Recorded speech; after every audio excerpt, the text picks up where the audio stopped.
carrera? Bien, bueno, un poco agobiadilla. Farmacia.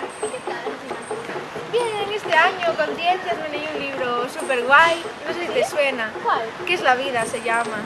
Ah, pues sí, algo me dijeron. En mi carrera también tengo una asignatura que va así sobre ciencias y sí, me recomendaron leer así libros y estaba ahí, sí. Pues está muy guay. Yo me lo acabé de leer ayer y la verdad me gustó muchísimo. ¿Quieres que te lo enseñe? Vale. Vale, pues vamos a Venga, casa. vamos.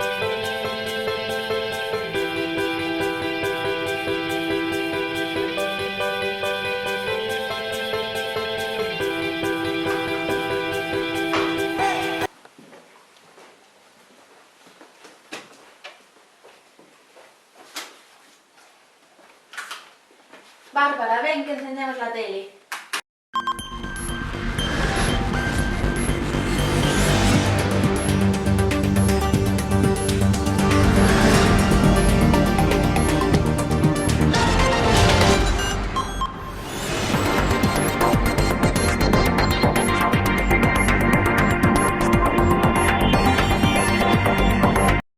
Buenas noches. Hoy debemos informarles de que hoy se ha llevado a cabo la conmemoración de la muerte del autor Erwin Schrödinger, el cual nació en Viena en el año 1887 y murió en el año 1961 en esa misma ciudad natal.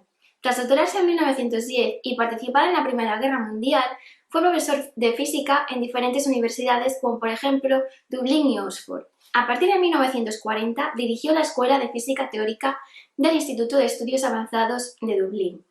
Su aportación más importante a la física fue el desarrollo de una descripción matemática de las ondas estacionarias discretas que describen la distribución de los electrones dentro del átomo.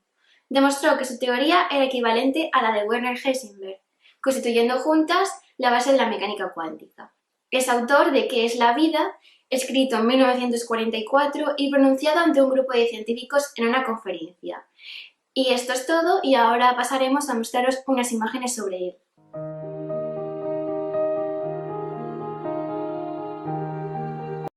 ¡Ay, qué casualidad! Justo íbamos a hablar del libro y salieron las noticias hablando sobre el autor. Sí, bueno, mira, el libro es este. ¿Quieres que te cuente un poco? Vale. A ver, bueno, el autor es Erwin Schrödinger, ya sabes, y lo escribió en 1944. Y es muy importante porque no es un libro en sí, lo pronunció en una conferencia y como que se recogió, y además causó mucho revuelo entre los científicos. Sí, pues ahora que me dices, creo que hay una frase muy conocida que dice algo así como Homo liber, que significa como que el hombre piensa en todo menos en la muerte o algo así. Sí, de hecho sale justo en el principio del libro. Sí.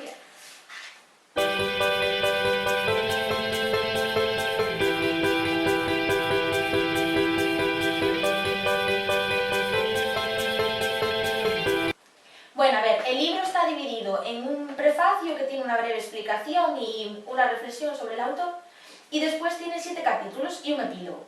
Y al principio de cada capítulo tiene una cita de diferentes autores. Por ejemplo, en el último capítulo tiene una cita de Miguel de Unamuno, que ya sabes quién es. Sí. Y mira, te la voy a enseñar. A ver, parece interesante eso. Sí, dice... ¿Se la encuentro? Aquí. Si un hombre nunca se contradice, será porque nunca dice nada. Ah, qué guay, pero y digo yo, ¿esa frase qué tiene que ver con el libro? Es para mostrar el valor que tuvo el autor de adentrarse en un terreno desconocido, porque el autor no sabía nada sobre este tema y sin embargo se puso a escribir sobre él. Ah, pero y digo yo, como una persona que no es experta en ese tema, ¿cómo es capaz de hacer un libro? Porque hay que arriesgarse. Ya, bueno, pues parece interesante. Explícame así más cosas del libro. A ver, al principio es un poco teórico y da así un poco de miedito, pero bueno, es bastante breve y se redacta de forma directa, entonces la comprensión es más fácil. Y a ver, si te tengo que hacer así un resumen, pues como tema principal creo que es el compromiso que tiene el autor por explicar la vida, pero todo desde una perspectiva científica. Pero entonces, ¿cómo explica la vida? ¿Desde una forma de la que ya estamos acostumbrados, de estudiar en el cole y así? ¿O lo enfoca desde otra perspectiva? No, más bien desde otra perspectiva, no tiene mucho que ver con lo que estudiamos en biología, por ejemplo. Mm. De hecho, yo pensaba igual que tú, cuando cogí el libro y vi el título, pensé que iba a estar relacionado con lo que ya habíamos estudiado, de Sí. Big Bang, la formación, todo el universo, el diluvio universal, Sí. la evolución del hombre, ¿sabes? Lo típico. Y sin embargo, cuando empecé a leerlo, pues me rompió los esquemas, porque utilizaba mucho la ciencia para explicar la vida. Pero bueno, también he de decir que el autor, a medida que va comentando las cosas, hace siempre referencia a que está hablando con un público que quizás no es experto, ¿no? Entonces te hace parones como, bueno, voy a parar porque estoy siendo demasiado científico e igual eso es difícil. Entonces te ayuda a no perder el hilo. Ya, pues yo tampoco creía que iba a tener ese enfoque, la verdad, porque partiendo del título, que más o menos es entendible así para todos, y digo, ¿y el vocabulario que utiliza es más técnico, menos técnico? ¿Cómo es? A ver, hay de todo. Cuando habla de temas que a lo mejor conocemos, como es la mitosis, pues es fácil, es un vocabulario sencillo. Además da muchos ejemplos. Pero después es verdad que también utiliza vocabulario específico para hablar, por ejemplo, de la termodinámica y establecer las relaciones con los seres vivos. O cuando habla, por ejemplo, cuando compara de forma paradójica los genes con el comportamiento microscópico de los sistemas físicos. De hecho, hubo un momento en el que yo estaba leyendo el libro y de repente me mencionó los cristales aperiódicos. Y claro, yo estaba leyendo y digo, ¿qué es esto? Claro. Porque al no estudiar física no sabía.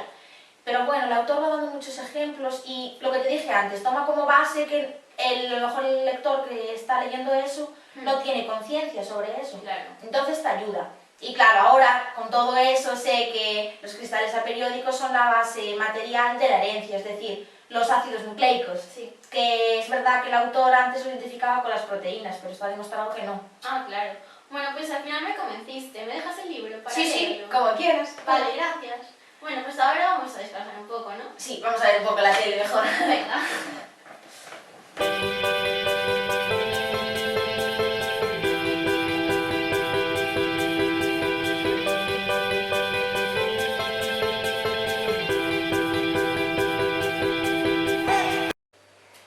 Bueno, pues sabes, al final me leí el libro. Sí. Sí, y genial, me gustó muchísimo.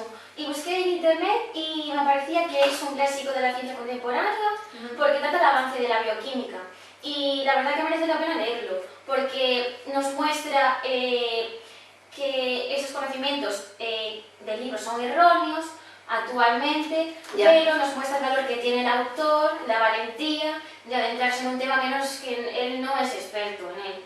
Y es un buen ejemplo de cómo alguien de la talla de él, del autor, pues se arriesga a opinar sin temor de equivocarse. ¿Verdad? Y de hecho, como me dijiste, ya lo avisas en el primer momento, en el prefacio, de que no es experto en ese tema y de que se puede equivocar.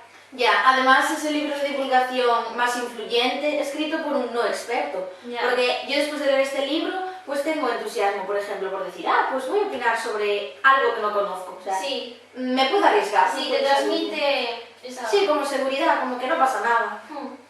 Sí, pues genial. Yo se lo recomendaría a otra persona, porque si a ti te gustó también. Sí, yo también se lo recomendaría.